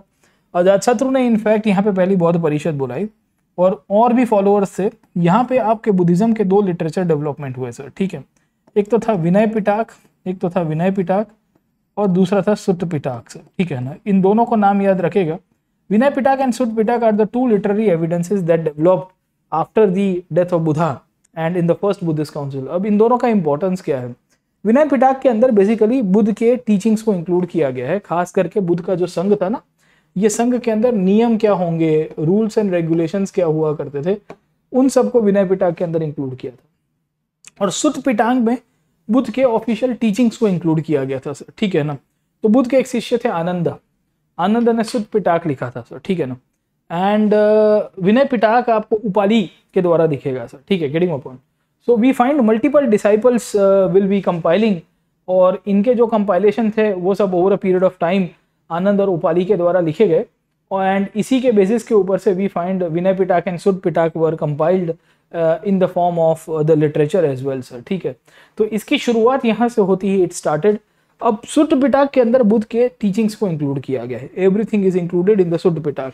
तो आपको यहाँ से पता होना चाहिए कि बुद्ध ने क्या क्या चीजों के बारे में बोला था, बुद्ध किन किन चीजों के बारे में हाईलाइट करते हैं और किन किन चीजों के अंदर हाईलाइट नहीं करते हैं, ठीक है। तो यहाँ एनसीईआरटी भी यही कहती है, बुद्धा's teachings have been reconstructed from the stories found mainly in the Sutta Pitaka। अब सुट्ट पिटक क्या है, तो मैंने आपको बताया कि Sutta Pitaka is a book of Buddhism which is part of the Pali literature, है ना। तो पाली लिटरेचर के अंदर पहले 2 किताबें लिखी गई थी और वो विनय पिटक और सुट्ट पिटक थी। उसमें विनय में तो रूल्स एंड रेगुलेशन है, याद रखेगा। सुट्ट पिटक में उनके टीचिंग्स को इंक्लूड किया गया है और इसमें बुद्ध ने जो जो चीजें बताई है वो सब चीजें इसके अंदर से आएगी सर, ठीक है। अब क्या क्या चीज बुद्ध बोल के गए थे अपने टीचिंग्स के रूप में, उसको देख लेते हैं सर, ठीक है। अब टोटल बुद्धिज्म में ना 3 किताबें हैं। बाय द वे मैं आपको थोड़ा त्रिपिटक के बारे में बता देता हूँ, फिर आगे चलता हूँ सर, ठीक है। तो याद रखेगा कि इन द पाली लिटरेचर जो बुद्ध की टीचिंग्स लिखी गई उसमें त्रिपिटक का इंपॉर्टेंस दिखेगा। त्रिपिटक का मतलब क्या है कि 3 किताब है और ये किताब बेसिकली पहले पेपर के ऊपर लिखी नहीं जाती थी, तो पत्तों के ऊपर लिखी गई थी, है ना। बर्च होता है ना झाड़ का, उसके ऊपर कंपाइल की गई थी ना। Over a period of time उसका कोडिफिकेशन हुआ है। तो ये त्रिपिटक में जब फर्स्ट बुद्धिस्ट काउंसिल हुई, फर्स्ट बुद्धिस्ट काउंसिल सर, है ना, फर्स्ट बुद्धिस्ट काउंसिल कब होती है, बुद्ध के मृत्यु के बाद होगी सर, ठीक है। तो फर्स्ट बुद्धिस्ट काउंसिल के बाद इनफैक्ट अजातशत्रु करके जो राजा है, जो कहाँ पे रूल करता था, राजगीर के अंदर रूल करता था, जो पुराना मगध का कैपिटल था, उसने वहां पे मीटिंग बुलाई और वहां पे विनय पिटक करके किताब लिखी गई और दूसरी लिखी गई सुत्त पिटक सर, ठीक है ना। Over a period of time we see that third Buddhist council बुलाई जाती है। थर्ड बुद्धिस्ट काउंसिल बुलाई जाती है बाय अशोक सर, है ना। और अशोक के समय तक आते आते जो तीसरी काउंसिल बुलाई गई उसमें एक और किताब लिखी गई जिसका नाम था अभिधम्म पिटक। कौन सी किताब थे, अभिधम्म पिटक सर, ठीक है। धम्म का मतलब क्या है, बुद्ध के टीचिंग्स, बुद्ध की फिलॉसफी सर, है ना। तो we'll find the third book was compiled और ये 1, 2 और 3 ये तीनों की तीनों किताबें इकट्ठी होती है, विनय पिटक, सुत्त पिटक और अभिधम्म पिटक। ये 3 मिल के बनते हैं त्रिपिटक। गेटिंग माय पॉइंट, समझ में आया कि नहीं है आपको सर, ठीक है। तो अभी हम लोग ये अभिधम्म पिटक की बात नहीं कर रहे हैं, अभी हम लोग सुत्त पिटक की बात कर रहे हैं क्योंकि इसी के अंदर बुद्ध के टीचिंग्स इंक्लूड किए गए, याद रखेगा सर, ठीक है। In the Vinaya Pitaka the rules and regulations are included sir, ठीक है। उसके बाद अभिधम्म पिटक के अंदर बुद्ध की फिलॉसफी आती है, it's a philosophy of Buddha, जो इसके अंदर से कवर की जाती है सर, ठीक है ना। तो ये तीनों के तीनों पहले तो प्रोमिनेंट ट्रेडिशंस आपको पता होने चाहिए बुद्धिस्ट लिटरेचर के तहत कि किन किन प्रकार के प्रोमिनेंस बुद्धिस्ट लिटरेचर में डेवलप हुए, और इसमें सुत्त पिटक के अंदर बुद्ध के टीचिंग्स सब के सब इंक्लूड किए गए हैं जो आपको यहाँ एनसीईआरटी के अंदर पैराग्राफ के अंदर बोले गए हैं सर, ठीक है ना। तो क्या बोला गया है यहाँ पे, चलिए वापिस आ जाते हैं कि the Buddha's teachings have been reconstructed from the stories. अब देखिए ये स्टोरीज को जातक कथाएं कहते हैं सर, है ना। तो Sutta Pitaka is a combination of 15 books और 15 में भी और भी छोटी छोटी किताबें हैं। तो उसमें आपको जातक स्टोरीज दिखेगी। जातक स्टोरीज के अंतर्गत बुद्ध की जीवन की घटनाएं हैं, बुद्ध के मृत्यु के पहले की घटना है, बुद्ध के मृत्यु के बाद की घटनाएं हैं, बुद्ध के जन्म के पहले की घटना है। Even before the birth of Buddha took place there were multiple events that were recorded, है ना। वो सब सुत्त पिटक के अंदर मिलेंगे सर, ठीक है। Although some stories describe his miraculous powers, others suggest that the Buddha tried to convince people through reasons and persuasion rather than display of supernatural power। अब देखिए बुद्ध के टीचिंग्स में एक चीज आपको बहुत दिखेगी, वो थी लोगों को बताया कि आप तर्क आधारित चलिए सर, है ना। आप जब तक तर्क नहीं ढूंढोगे, आप जब तक रीजनिंग नहीं करोगे तो देयर इज नो पॉइंट, है ना। और लोगों को समझाने की कोशिश की जाती है प्रैक्टिकलिटी के अंतर्गत। अब जैसे आपको एक कहानी दिखेगी किसा गौतमी के बारे में। किसा गौतमी के बारे में आपने बचपन में सुना भी होगा या 6ठे क्लास की एनसीईआरटी के अंदर मैंने आपको ये बताया भी था। तो एक समय की बात है कि एक लेडी बुद्ध के पास आई, there was a lady who came to Buddha, और वो लेडी बुद्ध के पास आके कहती है कि हे महाराज, हमारे संतान का मृत्यु हुआ है, my son has passed away, और आपके पास बहुत सारा सुपर नेचुरल पावर है ऐसा लोग कहते हैं, तो आप मेरे बेटे को फिर से जिंदा कर दीजिए please, like no please put life in the dead body of my son, है ना, मेरे बेटे के शरीर के अंदर जीव डाल दीजिए फिर से।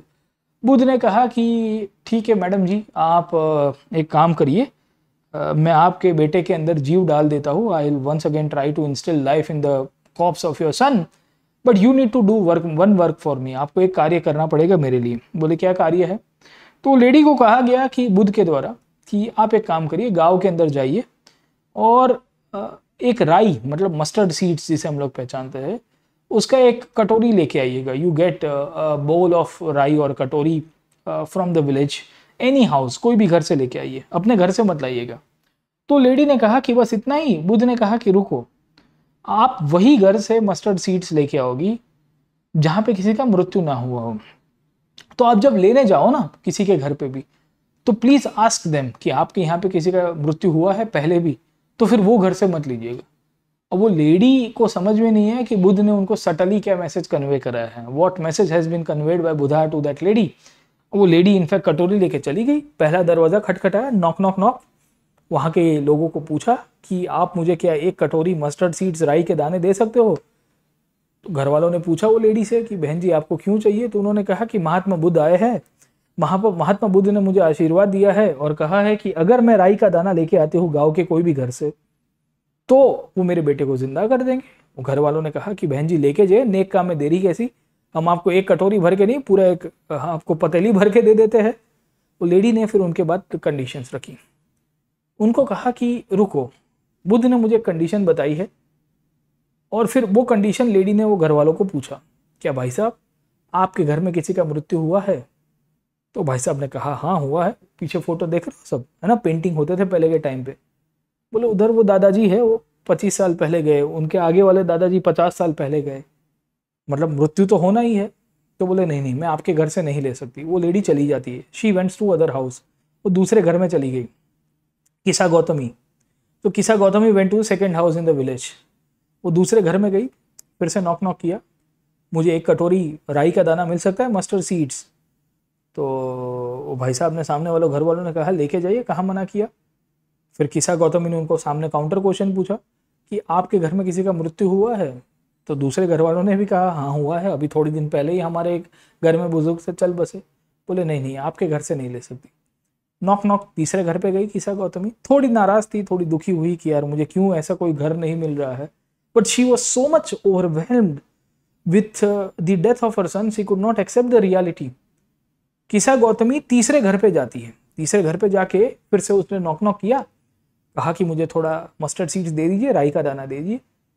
सामने वाले घर वालों ने उनको जवाब दिया कि बहन जी मस्टर्ड सीड्स तो देंगे, हमको कोई दिक्कत नहीं है। किसा गौतमी ने फिर से टर्म्स एंड कंडीशन बताई। क्या थी टर्म्स एंड कंडीशन? कि आपके घर पे किसी का मृत्यु हुआ है। तीसरे घर वाला थोड़ा एस्टोनिश हो गया और तीसरे घर वाले इंसान ने किसा गौतमी को सामने जवाब दिया, कहा बहन जी जीवन है तो मृत्यु है। बोले आप मस्टर्ड सीड्स लेने आई है या जीवन मृत्यु की बात करने आई है। किसा गौतमी उसके बाद भी रुकती नहीं है।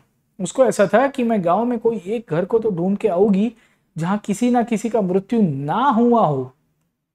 मैं गांव में कोई एक घर तो ढूंढ लूंगी जहां पे कोई एक घर के अंदर किसी ना किसी का मृत्यु ना हुआ हो। No one has ever died in a particular house, I will find that house in the village at any cost.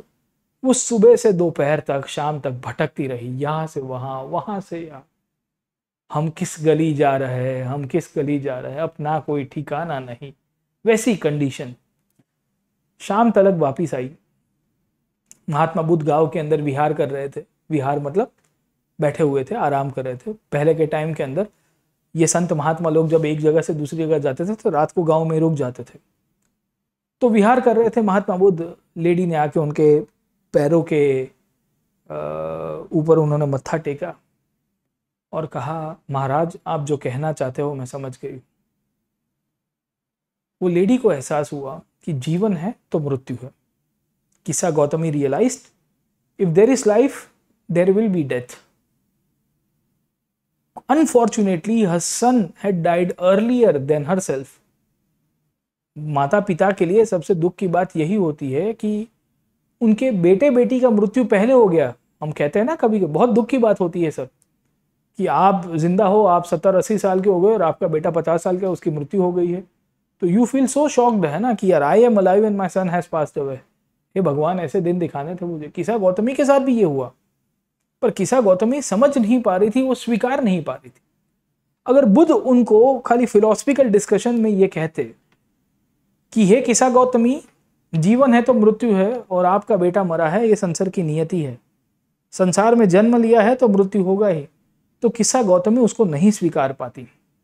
किस्सा गौतमी क्योंकि व्हेन आपका कोई भी नियर वंस, किसी आपके नजदीकी लोगों का मृत्यु होता है तो आदमी शॉक में रहता है। इंसान बहुत ही जज्बाती है ना, we are a very emotional people sir. तो इंसान जब शॉक में रहता है तो he won't be able to और she won't be able to accept the reality of life की ये हो गया है मेरे साथ। बुद्ध की एक इनफैक्ट सिस्टम थी जो हमेशा तर्क और परसुएशन से लोगों को समझाते थे। परसुएड करने का मतलब है लोगों को समझाना सर, है ना? समझ में आया कि नहीं आया सर? ठीक है। तो ये जो समझाने की टेक्निक थी ये बहुत इंटरेस्टिंग थी बुद्ध की, क्योंकि बुद्ध अगर कथा कर देते उनके साथ, बुद्ध अगर उनके साथ कथा कर देते, बोले बहन जी हो गया, मृत्यु हो गई तो क्या है बड़ी बात, या आपके साथ हम दुख व्यक्त करते हैं। बुद्ध चाहते थे कि किस्सा गौतमी रियलिटी को एक्सेप्ट करे, और उसके लिए बुद्ध ने उनको पूरे गांव में घुमाया और इनडायरेक्टली कैसे बताया, कहा कि एक कटोरी राई का दाना लेके आओ, और वो घर से लेके आना और उनको पूछेगा कि आपके यहाँ किसी का मृत्यु हुआ है। किस्सा गौतमी को पूरे गांव के अंदर घुमा के रियलाइज करवाया गया कि एक घर बाकी नहीं है जहां किसी का मृत्यु ना हुआ हो। Not a single house has been there where no one has ever died, some और the other person have died at some point of time, and that is the reality of life. Buddha के teachings को हमेशा याद रखेगा sir. Buddha के teachings के अंदर जब रियलिटी ऑफ लाइफ की बात होती है उसमें इसकी बात बहुत होगी sir. And this is one of the reasons यहां पे बोला गया है कि for instance where a grief stricken woman whose child had died came to Buddha, he gently convinced her about the inevitability of death rather than bringing her son back to life. Buddha के लिए लोग कहते थे कि सुपरनैचुरल पावर थे। बुद्ध के लिए लोग कहते थे कि बुद्ध किसी को भी जिंदा कर सकते हैं। बुद्ध ने ये नहीं किया। बुद्ध चाहते थे कि आप रियलिटी में जिए, और यही मध्यम मार्ग था लाइफ का। You accept the reality of life. What is the reality of life? आप जब तक इसको एक्सेप्ट नहीं करोगे आपको लगेगा कि हवाई बातें हो रही है, ये ख्याली पुलाव हो रहा है, ठीक है, गेटिंग माय पॉइंट। बट इधर हमको पता चल रहा है कि बुद्ध जो पूरी तरह से यहाँ पे बात कर रहे हैं अपने टीचिंग्स के अंदर, वहां प्रैक्टिकलिटी दर्शाई। तो एक प्रैक्टिकल वे ऑफ लाइफ उनके टीचिंग्स के अंदर आपको बहुत दिखेगा। और किस्सा गौतमी को यह बताने की कोशिश की जा रही है कि किस्सा गौतमी आपके अंदर की इच्छा ही आपको दुखी कर रही है। Your desires are actually making you sorrowful. आपकी इच्छा है कि आपका जो बेटा है, आपका जो सन है, उसको मैं जिंदा कर दूं, उसको अलाइव देखना चाहते हो, वो कभी होगा नहीं, और इसके लिए ही आप दुखी हो रहे हो। You are actually getting sorrows in your life. आप दुखी हो लाइफ के अंदर, उसके पीछे का कारण क्या है? आप इनको जिंदा देखना चाहते हो, नहीं होगा। रियलिटी यही है कि आप इसको खत्म कर दीजिए। इसको खत्म करोगे ना तो ये नहीं आएगा, इसको खत्म करोगे तो ये नहीं आएगा। यहां से ही आते हैं 4 noble truth of life. 4 noble truth of life Buddha कह के गए हैं कि that the world is full of sorrows. दुनिया जो है वो दुख का पहाड़ है। एंड बुद्ध कह के भी गए कि desires is the root cause of sorrows. आपकी जो तृष्णा है, आपकी जो इच्छा है, वही आपको दुखी करती है। दुनिया में दुख ही दुख है, दुनिया में दुख ही दुख है। संसार में जन्म लिया है तो दुख को स्वीकारना है। संसार में जन्म लिया है तो दुख को स्वीकारना है। और दुख क्यों है? क्योंकि आपकी इच्छा आपको मारती है, आपकी इच्छा ही आपको दुखी करती है। हाँ, होता है ना, गवर्नमेंट ऑफिस में जाते हैं, सिविल सर्विसेज की तैयारी कर रहे होते हैं, 2 बार 3 बार इंटरव्यू दिया होता है, फिर देखते हैं कि डीएम आए। अब डीएम के सामने हमारी एक अर्जी होती है, डीएम ऑफिस में खड़े हैं लाइन में लगा के, है ना, कॉमन मैन की तरह। फिर डीएम साहब के सामने एक हमारा जो प्रस्ताव है वो रखते हैं कि सर मुझे ये परमिशन चाहिए। डीएम पढ़ते हैं, बोले क्या पढ़े हो? तो मन तो ये होता है, और कभी कभी जवाब भी देते हैं कि साहब आप जिस कुर्सी के ऊपर बैठे हो ना, उसके 2 इंच पहले हम रुक गए थे, और वहां पे रुकने के बाद वापिस आना पड़ा। दुख तो कैसा होगा सर, क्योंकि इच्छा बहुत थी। You had so much of desires in your life to become civil servant, है ना, पर सिविल सर्वेंट नहीं बन पाए तो आपको पूरी जिंदगी उसका रंज रहेगा। पर अब बिना डिजायर के जियोगे, if you live without desires then what will happen sir? आप कभी दुखी होंगे नहीं। बुद्ध कहते हैं कि जीवन में दुख ही दुख है और दुख का कारण है डिजायर्स, एंड यही इनफैक्ट एक पूरी साइकिल को चलाते हैं। They actually run the whole cycle of life. Comparison is the starting point of discontent and end of happiness in life. जब आप जीवन के अंदर चीजों को कंपेयर करते हो तो आपके जीवन के अंदर असंतोष, वो है ना, तृप्ति खत्म हो जाती, अतृप्ति का जन्म होगा। एंड यू फील दैट कि यार I am not able to get anything of my life, and suddenly you feel everywhere unhappiness is overshadowing your aspects of life। सब जगह पे आपको दुख ही दिख रहा है। गाड़ी लेके चल रहे हो, बोले यार मजे की गाड़ी नहीं है। प्लेन में घूम रहे हो तो बोले नहीं चार्टर्ड प्लेन चाहिए, है ना, वैसा होता है ना। ये चीज बहुत होती है। लोगों ने बुद्ध को प्रश्न किया कि महाराज आप बोल तो गए कि जीवन में दुख ही दुख है और दुख का कारण है हमारी इच्छाएं, हमारी तृष्णाएं, हमारी डिजायर्स, तो क्या किया जा सकता है ये दुख को दूर करने के लिए? तो बुद्ध ने कहा कि इसको खत्म कर दो, and the desires. The moment you will and the desires, you will never be sorrowful in your life. Expectations को खत्म कर दो लाइफ के अंदर।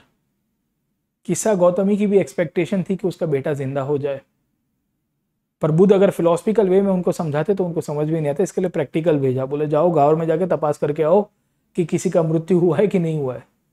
अगर किस्सा गौतमी को सर्वे करवाने के लिए भेजा गया होता तो Kisa Gautami would have rejected and she would have said no to Buddha. इसके लिए बुद्ध ने कटोरी का एग्जांपल दिया, बोले राई का दाना लेके आओ। समझे कि नहीं समझे? He was a genius of a personality. वो संत थे, वो महात्मा थे, एक टीचर थे, एक दार्शनिक थे। उनको फिलोसफर कहा गया। याद रखिएगा, भगवान तो बाद में बने। भगवान बुद्ध आज की तारीख में हम लोग कहते हैं वो तो बाद में बनते हैं, जब महायान ट्रेडिशंस बनेंगे। तब तो ये दार्शनिक के रूप में कार्य कर रहे थे, लोगों को रास्ता दिखाने का कार्य कर रहे थे। लोगों ने पूछा कि सर हमारी इच्छाएं खत्म ही नहीं होती हैं, एक के बाद दूसरी, दूसरे के बाद तीसरी, तीसरे के बाद चौथी। बुद्ध कहते हैं कि इसको मारना पड़ेगा। जब तक आप इसको नहीं खत्म करोगे तब तक दुखी रहोगे लाइफ के अंदर। लोगों ने पूछा कि क्या कर सकते हैं इसके लिए? How can we end the desires, how it is possible? कैसे पॉसिबल है? आप कह रहे हो कि डिजायर को खत्म कर दो, जीवन में इच्छाएं नहीं रखेंगे तो आगे कैसे बढ़ेंगे? जीवन में इच्छाएं नहीं रखेंगे तो आगे कैसे बढ़ेंगे? बुद्ध कहते हैं कि इच्छाओं का कोई मतलब नहीं है, इच्छाओं का कोई मतलब नहीं है। जीवन को प्रिंसिपल बेस्ड जियोगे तो ज्यादा मतलब होगा।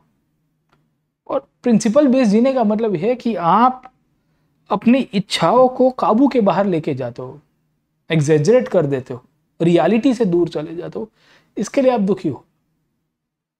इसके लिए बुद्ध ने एक रास्ता दिखाया और यही रास्ता को कहा मिडिल पाथ के रूप में, मध्यम प्रतिपदः। यह इसी का ही कंटिन्यूएशन था, अष्टांगी का मार्ग। क्या था? अष्टांगी का मार्ग। याद रखेगा इसको, यूपीएससी सीधा पूछ देगा कि ये अष्टांगी का मार्ग क्या है। The 8 path method of following life. 8 path method, 8 अलग अलग विचार, 8 अलग अलग रास्ते जिसके आधार के ऊपर आप जीवन जी सकते हो। 8 path method of following life. ये क्या थे अष्टांगी का मार्ग के अंतर्गत? बुद्ध ने कहा कि आप अपना नजरिया बदलिए sir, right view. You think about कि आपको जीवन में क्या चाहिए। 8 है ना अलग अलग। तो पहला आया right view. Have the right vision of your life, what you want to achieve. और इसमें राइटियरनेस को फॉलो करिए, अपने धर्म को फॉलो करिए कि आप जो कर रहे हो उसके अंदर क्या कोई ग्रीड है, क्या उसके अंदर कोई जेलसी है, तो उसे दूर कर दीजिए। राइट व्यू, सम्यक दृष्टि, आपको हिंदी के अंदर शब्द दिखेगा सम्यक दृष्टि। दूसरा बोला गया है राइट रिजॉल्व। आप जो भी कार्य कर रहे हो उसमें रिजोल्यूशन लीजिए कि मुझे यह करना है, उससे पीछे नहीं हटोगे कभी भी। कभी कभी लोग सबसे ज्यादा दुखी होते हैं क्योंकि उनके कार्य के अंदर उनके रिजोल्यूशन स्ट्रांग नहीं होते, उनकी डिजायर्स ऐसी होती है कि हम लेकर कर देंगे, पर आप नहीं कर पाते हो कभी। तीसरा बुद्ध ने कहा कि दुखी होने का कारण है, आपकी इच्छाएं बढ़ती है, दुखी होने का कारण है वो है आपकी भाषा, राइट स्पीच। किसी के लिए खराब मत बोलो, किसी के लिए उल्टा मत बोलो और हमेशा सत्य का सहारा लो। बुद्ध चाहते तो किस्सा गौतमी को उल्टे रास्ते भेज सकते थे, झूठ बोल सकते थे और कह सकते थे कि मैं आपके बेटे को जिंदा कर सकता हूं, मेरे पास सुपर नेचुरल पावर है। यूं करके यूं आशीर्वाद दूंगा और आपका बेटे के अंदर जान आ जाएगी। बुद्ध ने कहा नहीं, मैं करूंगा ही नहीं। What is the point of doing that? I should be truthful to you. उसको एक्सपीरियंस करवाना था, इसके लिए गांव में भेजा। बोले जाओ घूम के आओ, चक्कर लगा के आओ सर। ट्रूथफुलनेस की कहानी, राइट ट्रूथफुलनेस, राइट स्पीच का कंसेप्ट आपको दिखेगा। चौथा आया, बुद्ध ने कहा कि अपना आचरण ठीक करो, राइट कंडक्ट। इनफैक्ट आप जो भी कार्य कर रहे हो उसमें अहिंसा फॉलो करिए। आप जो भी कार्य कर रहे हो उसमें कोई भी प्रकार की हिंसा मत करिए। हिंसा वैचारिक रूप से भी हो सकती है, it can be ideological violence. किसी के लिए गलत सोच रहे हो, द्रुणा, jealousy, greed, this are all examples of violence according to Buddha. Even Mahavir भी यही कह के गए थे, हमने आपको पिछले क्लास के अंदर पढ़ाया था। तो बुद्ध इनफैक्ट टीचिंग्स के द्वारा लोगों को कहते हैं कि अपने आचरण को सुधारिए। सम्यक आचरण, सम्यक आचरण, आचरण को फॉलो करिए, कंडक्ट, आप जो कार्य कर रहे हो उसको देखिए।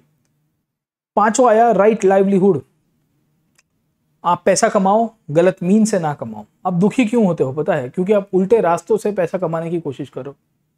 When you try to earn money in a non righteous way, when you try to earn money in an unethical and illegal way, you will always be having some kind of sorrows। आपको दुख होगा, पैसा बना दिया, बहुत बहुत पैसा बनाया इलीगल, सट्टा खेल के, फिर दूसरे दिन डर रहेगा कि मैं पुलिस के अंदर ना आ जाओ, इनकम टैक्स की रेड ना आ जाए, ईडी वाले ना आ जाए, है ना, लॉ एंड ऑर्डर के एनफोर्समेंट में आ जाओ। तो बुद्ध कहते हैं कि आपकी डिजायर्स नहीं आपको मारा, आपको पैसा बनाना था, आपने पैसा बनाया, बहुत बनाया, इलीगल वे से, अनएथिकल वे से। What is the point? तो आप जो कार्य कर रहे हो लाइवलीहुड के रूप में, वो सम्यक रखिए, वो चारित्र के हिसाब से ठीक रखिए। Getting my point? अपने प्रयत्नों को ध्यान में रखिए, राइट एफर्ट करिए, हाफ हार्टेडली कुछ मत करिए। और आखिर के अंदर बोला गया राइट माइंड के साथ कार्य करिए, राइट माइंड के साथ कार्य करिए। Mindfulness should be very much clear. You should be aware about what you are doing and what you are not doing. You should be 100% focused on what you want. And जब आप ये सातों के सातों सिद्धांत को फॉलो करोगे तो अल्टीमेटली आप ऐसी कंसंट्रेशन के लेवल के ऊपर जाओगे जो समाधि के साथ जोड़ी गई। और यही समाधि का लेवल अल्टीमेटली आपको रियलाइज करवाएगा और आप बोधि बन जाओगे, आपको रियलिटी का एहसास होगा और आप ये दुख की साइकिल से, चक्रव्यूह से बाहर चले जाओगे। जिस दिन ये डिजायर्स और सॉरोज आपकी लाइफ से खत्म होंगे और आप जब ये अष्टांगी का मार्ग फॉलो करोगे तो आप कर्म की साइकिल से बाहर निकल जाओगे। और कर्म की साइकिल से बाहर निकल जाओगे तो आपका पुनर्जन्म भी नहीं होगा, और पुनर्जन्म नहीं होगा तो you will eventually lead to a condition, जब आपकी डिजायर्स खत्म हो जाएगी, आप निर्वाण के स्टेज के ऊपर चले जाओगे और आप खुद भी इवेंचुअली क्या होगा, एनलाइटनमेंट हासिल करते हुए एक नए बुद्ध के रूप में अपने जीवन को आगे लेके चले जाओगे। सर समझ में आ रहा है? सर बहुत फिलोसफिकल हो गया, काफ़ी फिलोसफिकल डिस्कशंस कर दी क्योंकि एक ही स्लाइड के ऊपर डिजायर्स और उसके ऊपर चर्चा कर रहा हूँ। पर कहने की बात मेरी ये है कि बुद्ध के टीचिंग्स को देखिए। ये जितने भी टीचिंग्स थे उसके अंतर्गत बुद्ध ने इनफैक्ट अपनी सामान्य भाषा के अंदर, खास करके पाली भाषा के अंदर, उन्होंने ये जो 4 नोबल ट्रूथ है उसको बताए। और ये 4 नोबल ट्रूथ के ऊपर से ही बेसिकली पूरी की पूरी बुद्ध की टीचिंग्स, बुद्ध की फिलॉसफी चलती रहती है। बुद्ध इनफैक्ट ये प्रैक्टिकल ऑर्डर बताते हैं और बुद्ध कहते हैं कि मेरे अंदर विश्वास रखिए, have faith in the teachings of Buddha, have faith in the teachings of the Sangha, बुद्धम शरणम गच्छामि, संघम शरणम गच्छामि, and follow the path of Dhamma, मेरे धम्म के पाथ को फॉलो करिए। धम्मम शरणम गच्छामि, बुद्धम शरणम गच्छामि, संघम शरणम गच्छामि, धम्मम शरणम गच्छामि। बुद्ध, धम्म और संघ, 3 पिलर्स के ऊपर से पूरी की पूरी फिलोसफिकल डिस्कशन शुरू हुई, जहाँ यूनिवर्स, गॉड, कर्म, बाकी सारे बातों को इनकॉर्पोरेट करते हुए बुद्ध ने अपने टीचिंग्स को आगे चलाया। तो आज हमने बेसिकली जो चीज़ें पढ़ी है उसके अंदर मैं आपको बताने की कोशिश कर रहा था कि बुद्ध के टीचिंग्स के अंतर्गत आपको यहाँ पे 4 सत्य दिखेंगे। सर ये जो 4 सत्य है बेसिकली इसी को ही चरण आर्यनी सत्य के रूप में पहचानते हैं। They are called as the 4 आर्यनी सत्य या 4 नोबल ट्रूथ ऑफ लाइफ। और ये 4 नोबल ट्रूथ के आधारित पूरे के पूरे बुद्ध के टीचिंग्स चले हैं। आज इतना ही रखते हैं, let us conclude the class today, क्योंकि कल के क्लास के अंदर मैं आऊँगा तो और बुद्ध की फिलॉसफी के ऊपर आपको लेके जाऊँगा और आपको बताने की कोशिश करूँगा कि बुद्ध के टीचिंग्स के अंतर्गत बुद्ध ने किस किस प्रकार की बातें की है, क्यों बुद्ध कहते हैं कि दुनिया ट्रांजिएंट इन नेचर है, वो क्यों कहते हैं कि जीवन के अंदर दुख ही दुख है सर, है ना, वो मैंने आपको बात की सर, है ना। और इवेंचुअली राइटियस एक्शंस की बात कैसे बताते हैं, जहाँ रीबर्थ के ऊपर से कैसे हमारा डेवलपमेंट हुआ, और इवेंचुअली बुद्धिज्म की जो टीचिंग्स है वो कैसे कंपाइल की गई, उन सब के ऊपर भी हम लोग चर्चा करेंगे। एंड सुत पिटक का इंपॉर्टेंस क्या है, विनय पिटक का इंपॉर्टेंस क्या है, उन सब के ऊपर भी देखेंगे। तो आज इतना ही रखते हैं। होपफुली आपको बुद्ध के टीचिंग्स का पहला फाउंडेशन समझ में आया है, that is known as the 4 noble truth of life, कि जीवन का सार क्या है, और 4 जो सत्य है जीवन के, या 4 आर्यनी सत्य के रूप में पहचानते हैं, उनका क्या इंपॉर्टेंस बुद्धिज्म के अंदर है सर, है ना। तो let's complete the class today. Hopefully आपको ठीक लग रहा है, क्योंकि हम लोग करीबन एक आध घंटे के सेशंस ले रहे हैं। और बुद्धिज्म को अगर फिलोसफिकली पढ़ना है आपको, तो नहीं करके आप पकड़ के चलिए, 4-4, 6-6 घंटा आप पढ़ोगे तो भी कम लगेगा सर, ठीक है। उतना फिलोसफिकली एडवांस बुद्धिज्म है, और उसकी रेलेवेंस आज की तारीख में बहुत मिलती है। इसी प्रकार के courses I teach on the Unacademy platform as well. खैर बुद्धिज्म आपको यहाँ पे पढ़ा रहा हूँ फाउंडेशन के रूप में, और आप जब मेरे प्लेटफॉर्म के ऊपर आओगे तो उसको हम लोग एडवांस वे के अंदर भी लाएंगे। कल से 11 तारीख से we are starting off with a new batch on the modern Indian history. It's a comprehensive course on Indian history and freedom struggle. Most welcome है आपको ज्वाइन करने के लिए। You can use this code PN Live if you are not taken the subscription and make the maximum out of it, है ना। आज यहाँ पे ही कंक्लूड करते हैं। Like share and subscribe to this platform, और याद रखेगा कि आप भी बुद्ध बन सकते हो, सिवाय आपको एक रास्ता दिखाने वाला चाहिए। आप हमारे साथ जुड़ोगे तो हम आपको हमेशा सही रास्ते के ऊपर लेके जाएंगे। I will see you in the next session. Till then keep studying.